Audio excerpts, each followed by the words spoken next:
Hi, I'm Shari Berkowitz of the Vertical Workshop. Today, let's discuss efficiency, and in particular, efficiency of setups and the setup of the reformer chest expansion, thigh stretch, and arm circles. So if you've ever been in my private, semi-privates, or my group classes, you know I am a big stickler for setups and transitions and efficiency, especially of these three exercises. So what is efficiency? Efficiency is economy of movement. It's about saving energy, only using the amount of energy that is needed. So as teachers, in order to be efficient and then teach efficiency to our clients, well, we've got to be able to understand and know what is, in this particular case, the setup of the exercise and the apparatus. Where does our client need to be? And then how do we get them into it cleanly? First, I'm going to give you an example of what to do for these exercises. So, chest expansion. I look at my springs and my apparatus setup. I've got my 2 springs set up and I'm going to grab my straps. I know I've got to grab the straps all the way at the top, right where they're going to connect into the clips that are then going to be the handles or the other holding straps. And I know I'm going to have to hook my feet over the back edge of the carriage. So why don't I just go there? I'm standing. I reach into the well and I hold on exactly where I'm going to need to hold on to the straps. I prepare myself. I'm even leaning into the apparatus. I put a foot and a knee right where they need to be. Another foot and a knee right where they need to be. I lift myself into the position of the exercise. I like it and I go. I do my repetitions and done. So it was just clean. I knew exactly where I needed to go and I went there. Thigh stretch. I take my handles in one hand. Boom, no big deal. I turn directly to the side and reach into the well and add a 3rd spring.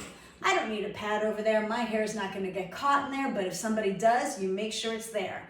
And then I think ahead. Where am I going to need to be? My thighs need to be against the shoulder blocks, approximately my fist width apart and parallel, my feet and shins too. And I have to hold up on the strap at the place where the strap crosses right over the back edge of the reformer carriage. Okay, so I turn myself around, hold on to exactly where I need to be, of knee and a knee. I get myself into my setup, I like it, and I go. And I do my repetitions.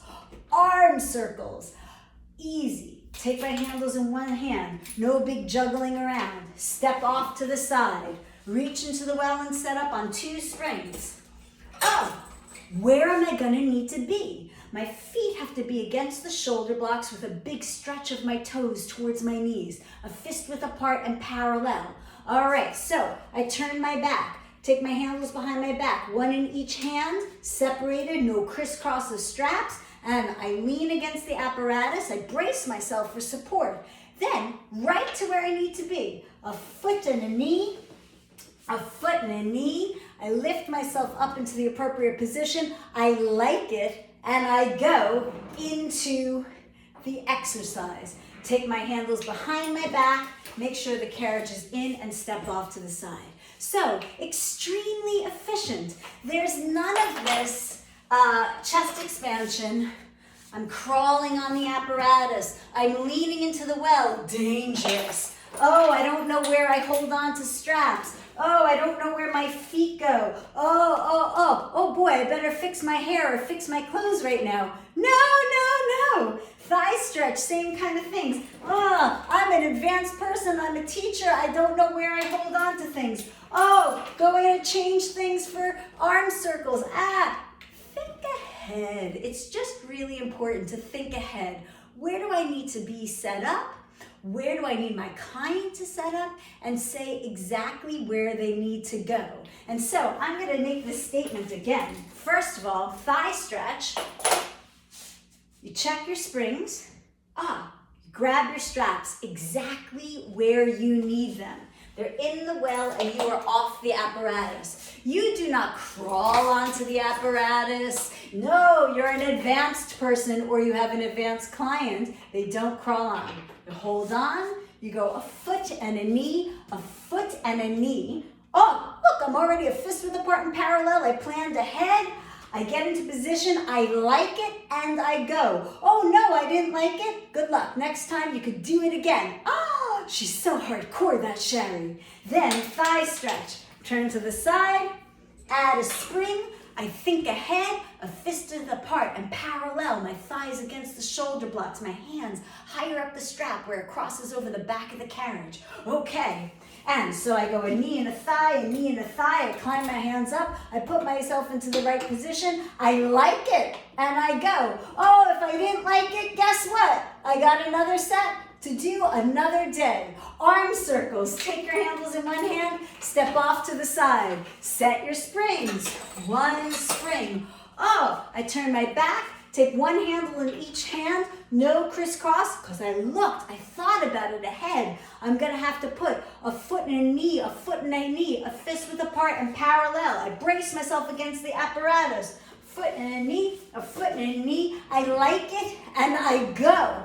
So, it really just takes anticipation and thinking ahead and caring about efficiency. That it's a waste of time to have all the extra stuff, and some of it is below your level. I am not crawling onto an apparatus like I've never been doing this before. If my client, including myself, needs to crawl on, perhaps the exercise is the wrong exercise. Yes, and I wonder, is it that the people who taught other teachers, perhaps you, were not interested in efficiency, or did they teach it to you and you were not interested? And so I ask you to question, wow, would I want to save energy and be there efficiently and then strongly into the exercise, or do I want to spend extra time on the transitions and never get to the exercises or the amount of exercises that you could? Yes, I'm being silly about it. You want to get to the exercises, so have clean, clear transitions that are exercises in themselves, and then you get to the real exercise, and those are what really help you and your clients achieve their physical goals. So a foot and a knee, a foot and a knee, like it and you go. So be efficient. Is it hardcore? You bet it is. Yeah. And can you do that too? Yes, of course you can. If your client can't do it, you might wonder, are they really ready for this exercise if they can't do a clean, clear setup like something like that for advanced exercises? All right, reach out to me and let me know how it goes for you.